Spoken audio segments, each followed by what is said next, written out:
तो बच्चों हम लोग अभी तक 2D वेक्टर पढ़ लिए थे, 2 डायमेंशन में, 2D कोऑर्डिनेट सिस्टम में वेक्टर बताना हो तो भी बता लिए थे, डायरेक्शन, मैग्नीट्यूड, कुछ भी बताना था।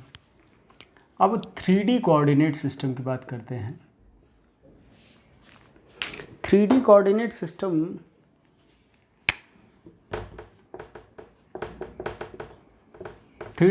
की ज़रूरत ही क्यों पड़ी? जैसे मान लो मुझे ये मान लो फ्लोर है पूरा, या फिर यही है, मुझे इस प्लेन में यहाँ से यहाँ जाना है तो कहीं भी चले जाओगे, लेकिन यहाँ पे जाना हो, अगर यहाँ पे आना हो तो इस प्लेन में मूव करके कभी यहाँ नहीं आ सकते। वैसे ही मैं बोलूँ कि मान लो ये ग्राउंड है अपना, बहुत बड़ा प्लेन पूरा, तो इस प्लेन पे यहाँ यहाँ यहाँ कहीं जाना हो तो चले जाओगे, वेक्टर इसके रेस्पेक्ट में लिख लोगे, ये कोऑर्डिनेट। लेकिन अगर इस प्लेन के ऊपर परपेंडिकुलर डायरेक्शन में कहीं जाना है तब शायद आप नहीं जा पाओगे, जो कि इससे कुछ हाइट पे हो। तब तो आप अभी तक तो आप पढ़े हो कि एक्स के डायरेक्शन में कुछ चलें, फिर वाई के डायरेक्शन में चलें, तो एक्स वाई डायरेक्शन में चलने पे तो इसी प्लेन में रह जाते हो।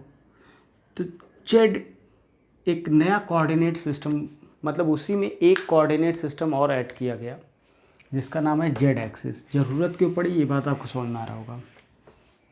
जैसे ऐसे भी समझ सकते हो कि मान लो अपना रूम ही है, एक एज एक्स एक्सिस को रिप्रेजेंट कर रहा है, एक एज वाई एक्सिस को रिप्रेजेंट कर रहा है, तो कुछ इस तरह होता है शायद, एक ये और एक ये कॉर्नर रूम का देखो, तो अपने रूम का कॉर्नर देखो तो एक एज इधर होता है, एक एज इधर होता है, एक एज इधर होता है। तो अब अगर इसको x बोल दे, इसको y बोल दे, तो ये z हो जाएगा, x y z। x इसको बोलना है, इसको y, इसको z। तो मुझे यहाँ कहीं पे अगर जाना है तो पहले x के लॉन्ग चलेंगे, फिर y के लॉन्ग चलेंगे, फिर z के लॉन्ग चलेंगे, ऊपर आ जाएंगे। अभी तक एक्स वाई पढ़े थे तो बस इसी प्लेन की बात हो रही थी, लेकिन अब हवा में कहीं पहुंचना है तो एक्स, फिर वाई, फिर जेड। ठीक है, तो बस जैसे एक्स वाई पढ़े हो वैसे एक कोऑर्डिनेट और ऐड हो जाएगा, कोई चेंज आने वाला नहीं है बहुत ज़्यादा। जैसे ये एक्स वाई और ये जेड, जैसे किसी पॉइंट पे मुझे पहुंचना है तो सबसे पहले हम x में चलते हैं अल्फ़ा यूनिट, फिर y में चलते हैं बीटा यूनिट, फिर z में चलते हैं गामा यूनिट।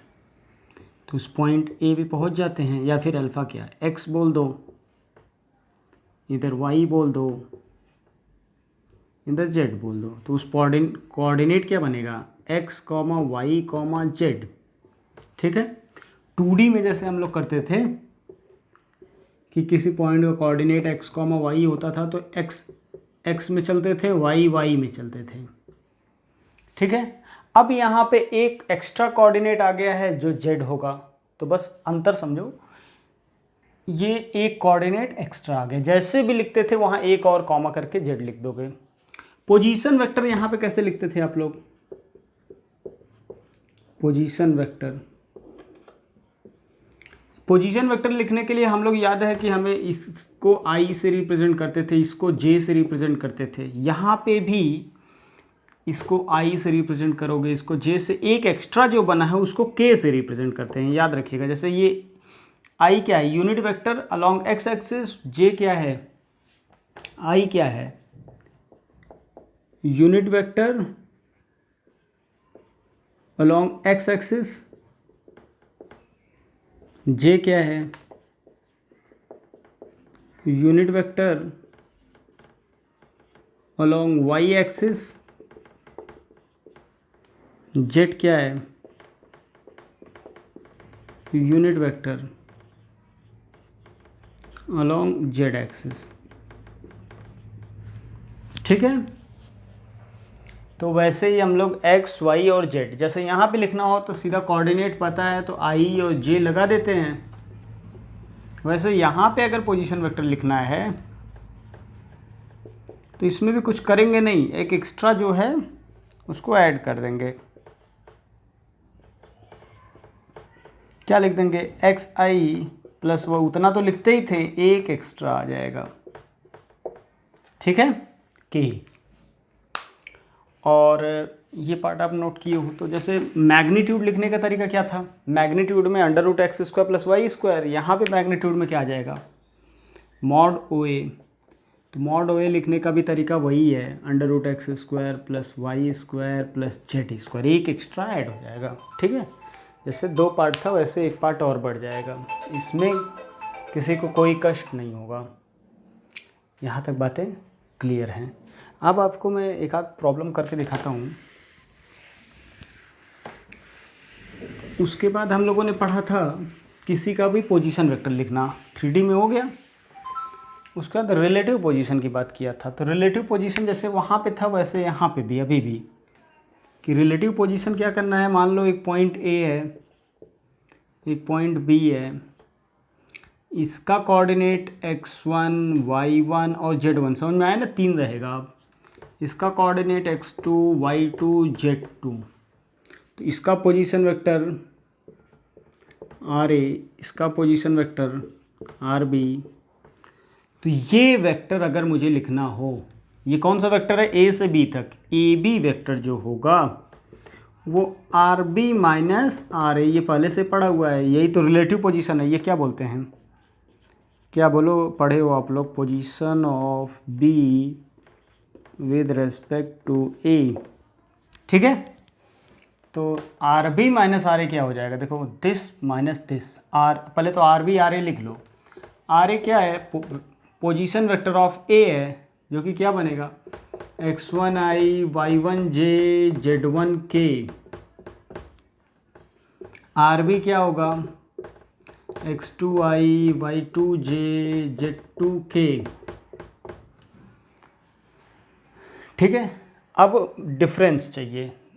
अब एक बात याद रखिएगा, डिफरेंस में हमेशा आई का आई के साथ होता है, जे का जे के का के। जोड़ना भी है तो आई, इन दोनों को जोड़ेंगे अलग अलग। तो आई का आई के साथ करोगे तो क्या हो जाएगा, x2 माइनस x1 आई, y2 minus y1 j, z2 minus z1 k, ठीक है। ये पोजीशन वेक्टर लिखने का तरीका हो गया। यहाँ तक बातें क्लियर है अपने को।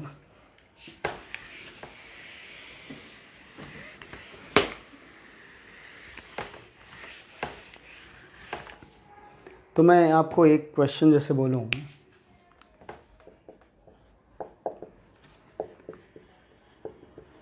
Consider points A 1 2 3 and B 3 4 4